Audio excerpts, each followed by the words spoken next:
Everybody, all of us were in there. And I was there when Janice first sang in public ever, and if you call that public. She was 18 years old, and we dearly loved her. We felt really bad for her because she got named, she won the contest, the ugliest man on campus. She was well known because she was 18 years old and she never wore a bra. The fraternities on campus voted her the ugliest man on campus, which I think is one of the most evil things anybody could ever do. It's bad enough that they should ever vote a man the ugliest man, but to do it to an 18-year-old girl. So she had very, very low self-esteem, but she couldn't control herself at all times. I mean, she was very funny. She would do very, very funny things, and she was very rebellious. She was hurt, but she was rebellious. Anyway, she came into the ghetto one time, and we had a reel-to-reel tape there that Tommy always used for music, just to record music. This was before the elevators, slightly before. And she came in and she said, you know, I would like to sing something, and I'd like to sing it into that tape, and then I want to leave. And when I leave, when I go outside, I want you guys to play that tape back. I'm going to take this tape into Powell's room, which is what she did. She dragged the big old recorder into Powell's room, and she sang something in there that we could not hear. And then she dragged the tape recorder back out again, and she said, wait till I leave the building before you play this.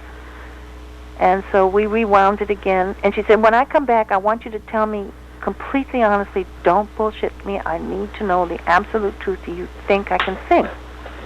So she left, and she was gone for about 20 or 30 minutes. Meanwhile, we rewound the tape and played it and went out of our minds because she sounded right then exactly the way she sounded when she recorded later. She didn't have any improvement to do. She didn't have to learn anything. The only thing she added at all to her singing was she added Rocky's scream, which she asked him permission to use. She loved his scream. And he tried to teach her how to do it so that she would protect her voice, and she would not do it the way she would protect her voice. So at the last years of her life, she was losing her voice because she strained it too badly. Anyway, we went nuts when we heard the tape. We thought she was fantastic. When she came back, we had to reassure her over and over and over that we weren't telling her that to make her feel good. We thought she was an incredible singer. And from that point on, soon after that, she did a charity thing with the elevators where she sang separately. When she came out with no makeup and no nice hair or anything, just wearing black all over. And people went so crazy over her that then she started getting outrageous. She went to San Francisco and got the feathers and the beads and all that. But she was so insecure in the beginning, and it took 6 or 7 people to talk her out onto that first stage because she was so certain that she was going to get booed off. Now, where was that? In Austin. Was that do you remember the location where that occurred? I don't know where that charity show was. It was soon after the elevators had formed, and it had Janice singing by herself with an auto harp. She was so damn good. She was so fantastic. She was like Bessie Smith or someone like that. She was fantastic. But I don't know where that was. I just know that where we listened to that reel-to-reel tape was the ghetto, of course. That reel-to-reel tape was the ghetto, of course. In Powell St. John's apartment. Every single thing that ever happened in Powell St. John's apartments in those days. Well, in the event, Powell lives not too far from you. Do you ever remain in contact with Powell? Oh, of course.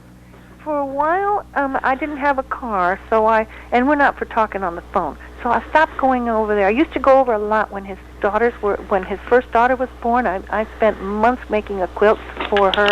I was there when he got married. Before his first daughter was born, I was there when he got married to Toby, his wife, and I love her dearly. I love them both. I used to go regularly when they were first married and when their baby was young, and then I didn't have a car for several years, so I stopped going over there, and then as soon as I got a car, I started going back over there again, and then I started having problems with my back and stopped going over there. So it's that kind of a thing. I'll go there regularly for a period of time, and then I'll let 10 years go by, and then I'll go over again. The last time I saw Powell, Tommy and I went over there. It was at Halloween last year, and they were giving a birthday party for Toby, because her birthday's in Halloween. So Tommy and I, Tommy hadn't seen Powell in years and years and years and years and years. So Tommy and I went over to the party, and Powell and Tommy went into the garage and stayed there for hours together. And what were they doing? What do you think?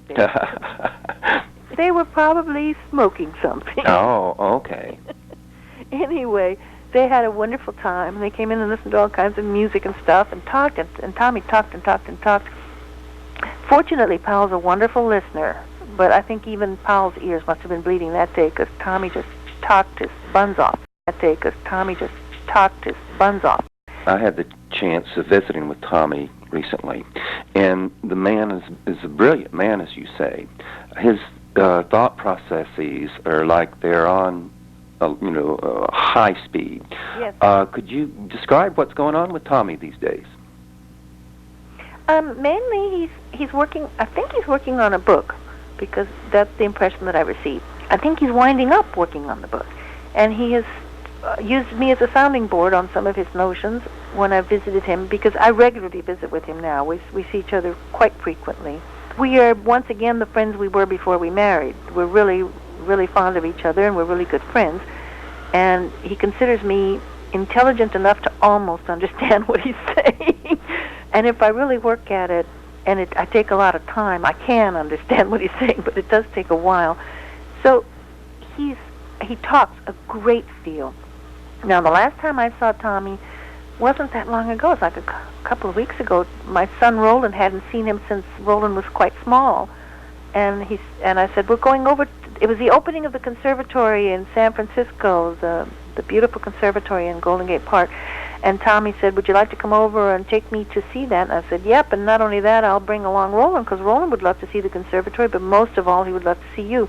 So we had a really, really great time. Before we went to see the conservatory, we picked up Tommy and went around the corner from where he's living and ate some really wonderful Pakistani food. We enjoyed it enormously. We're all of us fans of Indian and Pakistani food. And then we went to the conservatory. There was a long, long line to go into the conservatory, so I went off and just left Tommy and Roland talking together for about 45 minutes. And the thing that was very gratifying for me was that although Roland is nowhere near on Tommy's level philosophically, Roland is a genius at electronic things and at computers particularly.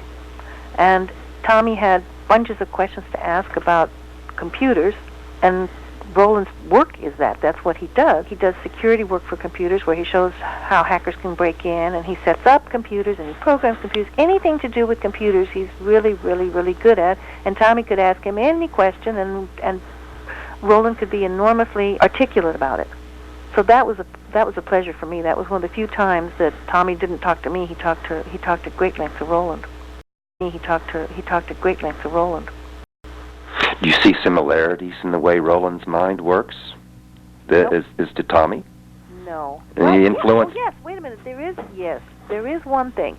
Either one of them can walk into an intellectual situation within their own fields and immediately learn all they need to learn just at practically one glance, and immediately start functioning as masters of whatever they put their hands on. Interestingly enough, Roland also writes music. He writes very beautiful melodies. However, they're not my taste. They're country western, or they're young western. And I don't care for western music. But I think he's written some very beautiful melodies and some very romantic lyrics, too. He's very much in love with his wife. He's been married to her for about 9 years now, I guess. They're still madly in love, and he writes wonderful love songs to her. But he's very, very, very fast at picking up anything to do with electronics. So, Tommy, what does he think about the 13th floor elevators now in the year 2003? He does not think about them at all. That's my impression. He doesn't think about them in the very least. He doesn't discuss them. He doesn't talk about them. He doesn't think about them. He says, I'm on a different trip. I'm on an entirely different trip. And it's not that he has any animosity. He just has no interest in the elevators whatsoever. And you know, there are people who feel that way. They can be a part of something incredibly fine and incredibly special. Like, talk to the Beatles after they broke up. They had absolutely no interest in the Beatles. And Tommy's just like that. He had absolutely no interest in the elevators, or in the history of them, or in the people in them. If he were to be around Rocky, yeah, of course he would still feel that. If that affection would come back, and he would still be amused and pleased and delighted by Rocky. But that's Rocky that he would be delighted with, not a member of the elevators. The elevators are totally meaningless to Tommy now. I have enough of me living in the past that the elevators are still important to me. They meant something. They meant something beyond themselves. They were greater than the sum of the parts to me, and so they stood for something. So I really care about them. They stood for something. So I really care about them.